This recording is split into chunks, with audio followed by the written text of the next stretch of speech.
These are cervical upglides or cervical facet glides. You're going to find the segment that you want to target. In the patient that I'll be doing this on, we did it on C5, C6. So I'll count my way down to C5 using the spinous processes. So C2, 3, 4, 5. From that C5 spinous process, I'm going to go just lateral, and now I'm on the articular pillar for C5. From here, what I'm going to do is buddy up my finger. So what that means is I'm going to use my index finger and then put my middle finger underneath it. In doing so, I'm protecting my index finger so not all the forces are going through it. Also, you can kind of use your finger pad instead of using your fingertip, which is very uncomfortable for the patient. So finger pad will be a lot more gentle. And if you can latch onto that onto that articular pillar, I'm going to start from the spinous process, go just a little bit lateral, take some skin with me, and then I'm going to pull up at a 45-degree angle, matching that angle of the cervical facet. So you guys can see if I pull up at 45 degrees, it creates that upward glide at that segment.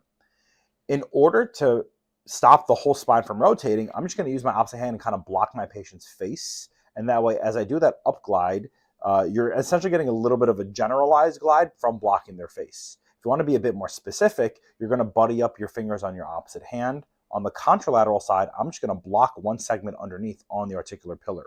So now my left hand on the contralateral side is on the segment below, which is C6. My ipsilateral hand, my right hand, is on C5 on the side that I want to work on. In order to do this, I'm just going to stabilize with my left hand. My right hand is just going to pull up as I have it stabilized, and that'll be a lot more specific for that segment as you're creating, again, a 45-degree angle pull. So it's almost like you're going towards roughly like the patient's like eyes or temple area. You'll see it a little bit easier when I do it on an actual patient. If it is too intense for your patient, instead of doing an up glide at C5 on C6, you can do a down glide on C6 on C5. So what I mean by that is instead of getting onto C5 and gliding upward, I'm going to get on C5 and just block, and then get on C6 on the contralateral side, and I'll glide the contralateral side upward, which makes the this side, the ipsilateral side, glide downward. Can you guys see that?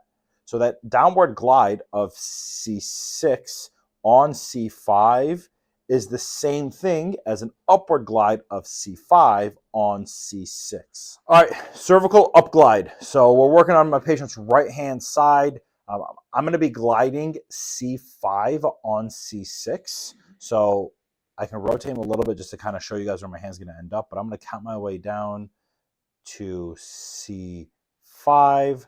I'll slip, so I just counted down with my left hand. I'll slip my hand down to that spinous process, shift over, and now I'm on the articular pillar. Again, my fingers are buddied up, so I'm reinforcing my index finger with my middle finger, and I'm going to be gliding in a 45-degree angle, not quite towards his eye, more towards like this area of the temple to get that 45 degrees.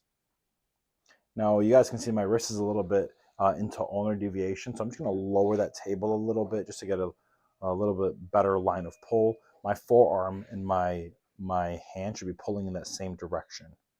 I'm using my left hand to block his face so he doesn't just rotate. That's a little bit more of a general glide.